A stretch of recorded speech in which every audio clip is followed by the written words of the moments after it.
যেই নারীর পেটে বাচ্চা, ওই নারী যেন আল্লাহ নবী সাল্লাল্লাহু আলাইহি সাল্লামের চেহারা, সৌন্দর্য, নবীজির গঠন ওইটার কল্পনা করে, তাহলে আল্লাহ তাআলা সেই বরকত ওই বাচ্চার মধ্যে দান করে।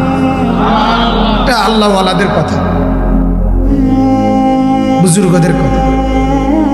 এই জন্য আজকে একটি বাচ্চা সন্তান তার মায়ের পেট থেকেই ইসলাম দিক নির্দেশনা দিছে, কি করবেন, জন্মের সময় কি করবেন, 7 দিনের দিন কি করবেন, 2 বছরে যখন কথা বলবে তখন কি বলাইবেন,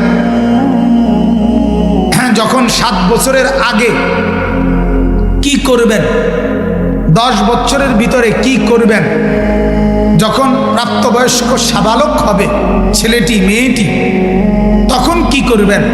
ইসলাম এটা পাই পাই করে আল্লাহর কোরআন এবং রাসূলের সুন্নাত বলে দিছে, কিন্তু গাফেল মা বাপ এটা জানেই না।